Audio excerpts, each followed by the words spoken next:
नया तरीका का आपातकालीन स्थिति है जो हम लोग पहले कभी नहीं देखा भारतवर्ष के इतिहास में। हम आपको जेल के अंदर डाल देंगे, फिर देखा जाएगा ये कानून किस तरह से इसका दुरुपयोग हो रहा है, ये इसके बारे में भी आप लोग सब जानते हैं। आज हर भारतवर्ष का हर स्वाधीन पत्रकार, हर पत्रकार जो स्वतंत्रता से काम कर रहे हैं, इनके पास एक संदेश भेजने चाहते हैं कि देखो हम क्या कर सकते हैं तुम्हें, तो आप डरिए मत, क्योंकि ये चाहते हैं कि उन्हीं की तरह आप कायर बन जाए। तो हम इन लोग के खिलाफ हमें एक साथ मिलके लड़ना, संग्राम करना, संघर्ष करना।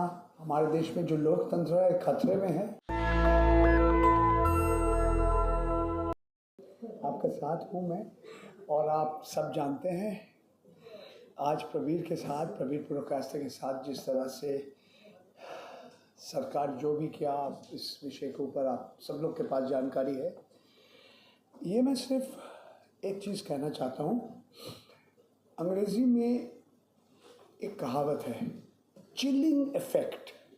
देखो हम प्रवीर पुरकायस्थ को किस तरह से अक्टूबर का 3 तारीख से हमने जेल के अंदर डाल दिया, और हमें किसी को मालूम नहीं है। आप सब जानते हैं यूएपीए एक ऐसा कानून है, ये कानून किस तरह से इसका दुरुपयोग हो रहा है, ये इसके बारे में भी आप लोग सब जानते हैं, जानकारी है आपके पास। ये दिखाने के सबको, हर पत्रकार को दिखाने के लिए है कि देखो हम क्या कर सकते हैं। हम अगर प्रवीर पुरकायस्थ को 3 अक्टूबर से आज तक कारागार में डाल सकते हैं, हम क्या क्या कर सकते हैं। हम भारतवर्ष के इतिहास में पहला बार 300 से ज़्यादा पुलिसकर्मी मध्य रात के 2 बजे 3 बजे सुबह उसको दिल्ली पुलिस का स्पेशल सेल में बुलाया। किसी को मालूम भी नहीं था क्यों हमें बुला रहे,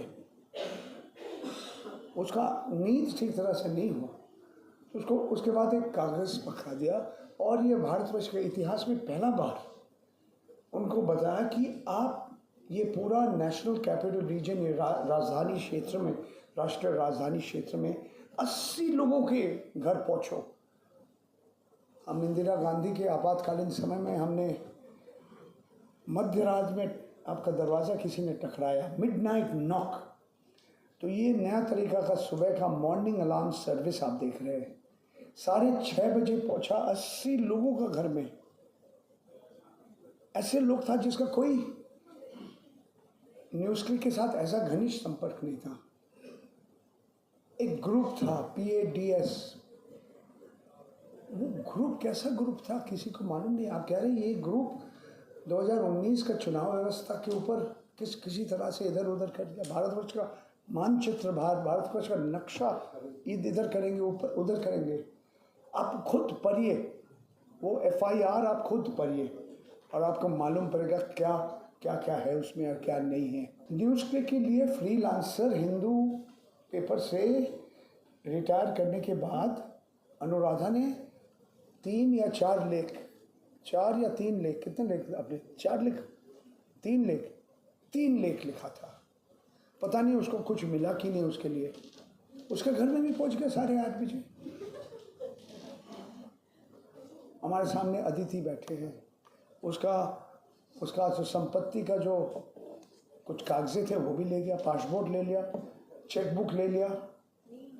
भारतवर्ष के इतिहास में पहला बार दिल्ली पुलिस कम से कम 300 लोगों का मोबाइल फ़ोन, लैपटॉप, किसी का पेन ड्राइव, किसी का क्या कहते हैं हार्ड डिस्क, ये सब अभी भी है उनके पास, अभी भी है उनके पास।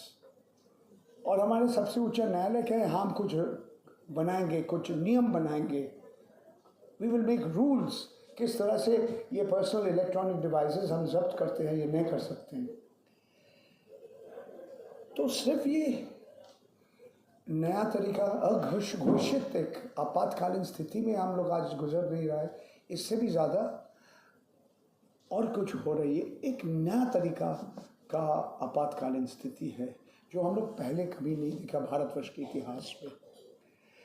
और न्यूज़क्लिक के ऊपर जो भी कार्रवाई किया दिल्ली पुलिस और जो भाई साहब ये सब कर रहे थे, आप जानते हैं हमें अंग्रेजी में कहते हैं the process is the punishment.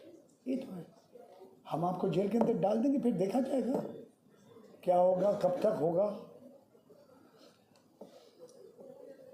मैं जो एक चीज़ आपसे कहना चाहता हूँ, ये आज हर भारतवर्ष का हर स्वाधीन पत्रकार, हर पत्रकार जो स्वतंत्रता से काम कर रहे हैं, इनके पास एक संदेश भेजने चाहते हैं कि देखो हम क्या कर सकते हैं तुम्हें। हम एक 75 साल का इंजीनियर जो पत्रकार बना, उसको हम क्या किया देखिए। आपको क्या नहीं कर सकता हूँ मैं। तो आप डरिए मत, क्योंकि ये चाहते हैं कि उन्हीं की तरह आप कायर बन जाए।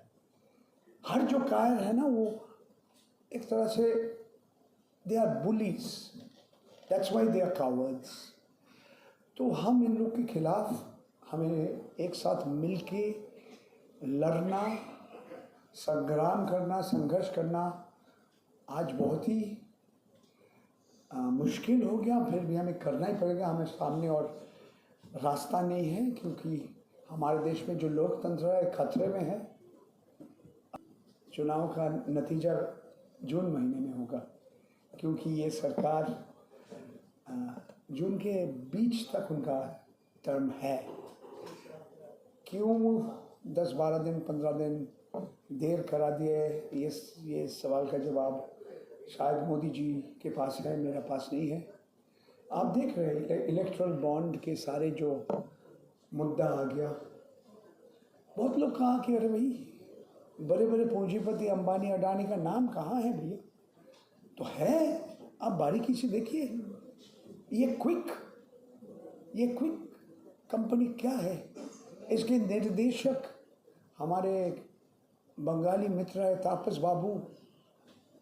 6 या 8 या 15 अंबानी ग्रुप के कंपनी का निर्देशक है।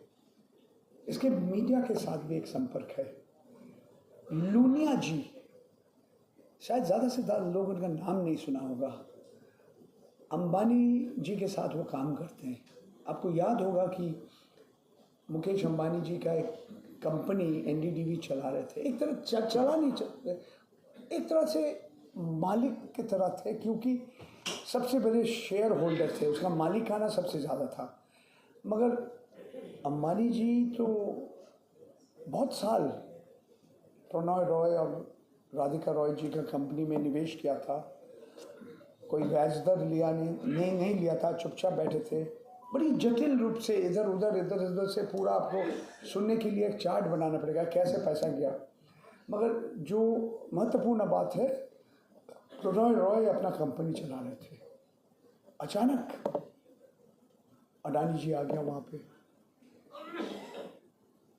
तो अभी जो व्यक्ति ये सारे काम किया, उन्होंने भी इलेक्ट्रल बॉन्ड खरीद लिया। न्यूज़ लॉन्ड्री इस विषय के ऊपर एक लंबा चौड़ा लेख लूनिया जी के बारे में लिखा। तो आज भारतवर्ष के सबसे अमीर जो व्यक्ति हैं, वो हमारे देश के मीडिया चला रहे। विश्व में जैसे सबसे बड़ा बहुराष्ट्रीय संस्था है, जैसे अल्फ़ाबेट, यूट्यूब, एंड्रॉयड और गूगल, वो अल्फ़ाबेट का ही है। मेटा, जो भाई साहब कुछ दिन पहले जुकरबर्ग साहब जामनगर में आए थे, एक नया चिड़ियाघर एक शादी का पहले जो सेलिब्रेशन चल रहे थे उसके लिए आए थे। जुकरबर्ग जी का कंपनी वो भी उनका एक संस्था है मेटा। उसमें फेसबुक है, व्हाट्सएप है,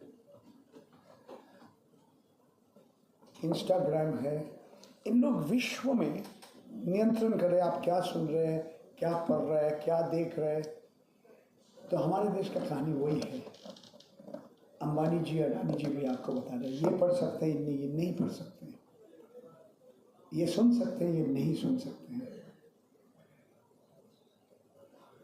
रवीश जी हमारे मित्र है, वो अडानी जी का नाम कर दिया, गोदी सेठ कह दिया उसको। देखिए, लोग कहते हैं अरे इतने फॉलोअर आ गए, इतने सैकड़ों लोग, लाखों लोग उसका फॉलोअर बन गया, सब्सक्राइबर बन गया। वाह रे वाह, तो क्या फ़र्क पड़ा रवीश जी को? एनडीटीवी में तो वही कर रहे थे, फ़र्क आप सुन लीजिए। एनडीटीवी में टेलीविज़न का बड़ा पर्दा में भी आ रहे थे और सोशल मीडिया में भी आ रहे थे। आज उसको एंटरप्रेन्योर बनना पड़ा। आज को दोबारा सोचना पड़ेगा कि हम अगर किसी को भेजने चाहते हैं, कल जाओ भैया मणिपुर घूम के आओ, भाई मुंबई में हमारा प्रतिनिधि है, जाओ घूम के आ जाओ, मीरा रोड में क्या दंगा हो रहा है। आज उसके पास इतना जो लीवे कहेंगे या इतना उनका फ्लेक्सिबिलिटी नहीं है, क्योंकि यूट्यूब उसका जो एल्गोरिदम है, कितना पैसा कमा रहा है रवीश कुमार का शो में और कितना पैसा रवीश को मिल रहा है, ये कभी रवीश को भी मालूम पड़ेगा ना, आपको नहीं मालूम पड़ेगा, मेरे को नहीं। ये यूट्यूब का मोनोपोली है, ये यूट्यूब का एल्गोरिदम है। तो रवीश का प्रोग्राम में अगर यूट्यूब के पास 100 रुपये आते हैं, वो रवीश को 10 रुपये देते हैं या 40 रुपये या 60 रुपये दे, किसी को मालूम नहीं, क्योंकि ये है यूट्यूब का मोनोपोली। तो ये हमारा जो अंतर्राष्ट्रीय मोनोपोली, हमारे देश के मोनोपोली, इसके साथ आज जुड़ा हुआ है। किस तरह से हमारे अर्थव्यवस्था, हमारे राजनीतिक व्यवस्था और साथ साथ किस तरह से फ्रीडम ऑफ एक्सप्रेशन, अभिव्यक्ति का स्वतंत्रता एकदम घनिष्ठ तरह से जुड़ा हुआ है। धन्यवाद, नमस्कार। नेशनल दस्तक की आपसे गुजारिश है कि अगर इसको बचाना चाहते हैं तो नेशनल दस्तक को सब्सक्राइब करने के लिए रेड कलर के सब्सक्राइब बटन को दबाएं, फिर बेल आइकन की घंटी दबाएं। नेशनल दस्तक को बचाने के लिए बहुत ज़रूरी है कि हर खबर को शेयर करें, लाइक करें, कमेंट जरूर करें।